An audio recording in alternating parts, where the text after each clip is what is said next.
कमलदीप निजामपुर।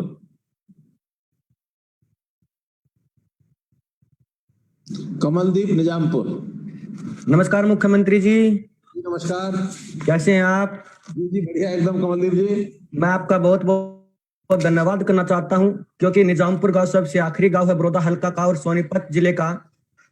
आज मैं आपसे रूबरू हो रहा हूं। इसी के साथ में आज मैं आपके एक ऐसी सामाजिक कुरीति के तरफ ध्यान आकर्षित करना चाहता हूं जो हमारे समाज को गिम्मिक की तरह खाती जा रही है। जिस तरह से अगर मैं चुनाव के माहौल की बात करूं तो चुनाव का माहौल तब आता है तो स्टेज के ऊपर नेता हमेशा जातिवाद से हट करके राष्ट्रभक्ति के नाम पर हम सबको संबोधित करते हैं, लेकिन कहीं न कहीं जब चुनाव का माहौल तेज हो जाता है उस वक्त पर समाज, जाति, अन्य ऐसे मुद्दों को बना करके चुनाव लड़ा जाता है। आखिर हम इसे किस तरह बचे, आप लोगों को संबोधित करें कि हमें आखिर किस तरह से वोट और किस तरह से हमें सोचना समझना चाहिए। देखिए मित्र, जो पार्टियां होती हैं अलग अलग, वो अपना अपना एक करैक्टर, अपना अपना एक चरित्र लेकर के चलती हैं। उसमें भारतीय जनता पार्टी का अपना करैक्टर है, चरित्र है, कांग्रेस का अपना है, इन लोग का अपना है, बाकी सब पार्टियां अपने अपने तरीके सोचती हैं। मैं तो कम से कम भारतीय जनता पार्टी के बारे में कह सकता हूं कि जो कहा है वो किया है, जो कहेंगे सो करेंगे, इसके अलावा कभी कुछ नहीं। उसमें चाहे लोगों की, चाहे व्यक्तिगत समस्या हो, पारिवारिक समस्या हो, एक किसी वर्ग विशेष की हो, इलाके की हो, प्रदेश की हो, देश की हो, सब चीज साथ साथ सोचेंगे। ऐसा नहीं है कि बड़ौदा के चुनाव में केवल बड़ौदा की बात होगी और कोई देश की बात करेगा नहीं। वहां आएंगे तो फिर वहां 370 की बात भी करेंगे, सीएए की बात भी करेंगे, राम जन्मभूमि की बात भी करेंगे, आगे आने वाली कोई समस्या है, चीन का जो रुख चल रहा है, भारत और चीन का, उसकी बात भी होगी, पाकिस्तान जो आंखें दिखाता उसकी बात भी होगी, और फिर स्थानीय जो बड़ौदा की समस्याएं हैं, गली की, सड़क की, शिक्षा की, स्वास्थ्य की, वो भी होंगी, देश भर की, प्रदेश की सारी बातें होती हैं। इसलिए कभी कोई एक विषय चलेगा दूसरा नहीं चलेगा, विषय सारे आएंगे। हम तो अपने बारे में कह सकते हैं जो हम कहते हैं वो करते हैं, जो नहीं कर सकते वो कहते नहीं है कभी भी। मुख्यमंत्री जी, युवा होने के नाते मैं आपसे एक तरफ और ध्यान दिलाना चाहूंगा कि एक बार प्रधानमंत्री कौशल विकास योजना भारत सरकार द्वारा चलाई गई थी। उसी की तर्ज पर आपने भी हरियाणा डेवलपमेंट स्किल डेवलपमेंटिंग प्रोग्रामिंग आपने भी चलाया था। आपका मैं बहुत बहुत आभार प्रकट करता हूं।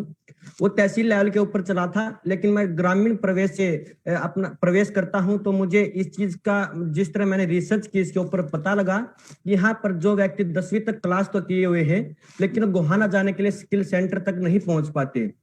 मैं आपसे निवेदन करना चाहूंगा, क्योंकि आर्थिक तंगी के कारण गांव वाले लोग प्रवेश नहीं करते हैं तहसील लेवल तक।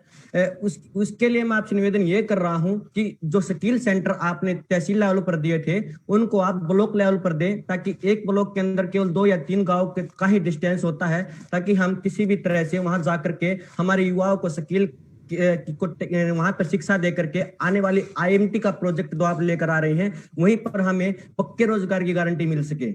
देखो कमलदीप भैया, पहले तो अब शिक्षा नीति जो नई बनी है जी सर, उसमें जितने भी सीनियर सेकेंडरी स्कूल हैं, जितने कॉलेजेस हैं, उन सब में स्किलिंग के साथ साथ सेंटर शुरू हो रहे हैं, क्योंकि अब आगे शिक्षा के साथ स्किल को जोड़ करके चल रहे हैं, ताकि कोई बच्चा अगर पढ़ता है तो पढ़ाई का उसका आखिरी जो साल है, मान लो उसने +2 करना है तो 11 साल की पढ़ाई के बाद 12वां जो साल है उसका, उसको स्किलिंग के ही कोर्स कराए जाएंगे। 10वीं किसी ने करनी है तो 10वीं का जो साल है वो स्किलिंग के ही कोर्स कराए जाएंगे। नई शिक्षा नीति में ही आया है। हमने जगह जगह स्किलिंग सेंटर बनाए हैं, और इसमें और भी जहाँ आवश्यकता होती है, कोई बिल्डिंग अगर ध्यान करा देता है, जहाँ की डिमांड आती है हम करते ही हैं। ITI जितनी भी हैं उन सब में 2 कमरे 4 कमरे अलग अलग कोर्सेज के स्किलिंग सेंटर हमने शुरू किए हैं। 56 ऐसे उद्योग हैं, इन उद्योगों के साथ और MOU कर लिया है उन उद्योगों में ही।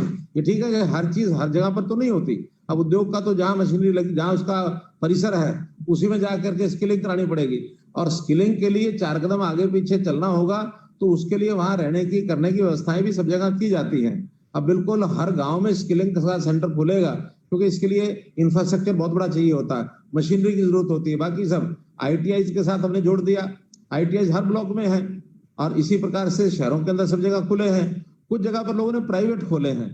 प्राइवेट का जरूर एक गड़बड़ हमको ध्यान में आई है कि बहुत लोगों ने एक उसका सेंटर का लाइसेंस ले लिया और बाद में फर्जी काम कर करके सर्टिफिकेट दे दिए, कोई स्किलिंग कराई नहीं।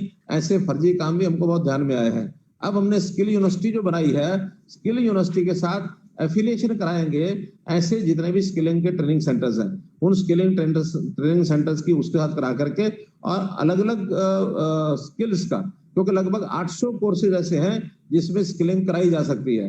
हमने आने के बाद अभी 4 स्किलिंग सेंटर्स ऐसे बनाए, जो नाई के बच्चे हैं, बाल काटना चाहते हैं, अच्छा मानो सैलून खोलना चाहते हैं, अच्छा लड़कियां ब्यूटी पार्लर खोलना चाहती हैं, हमने तो उनके स्किलिंग सेंटर 4 करा दिए।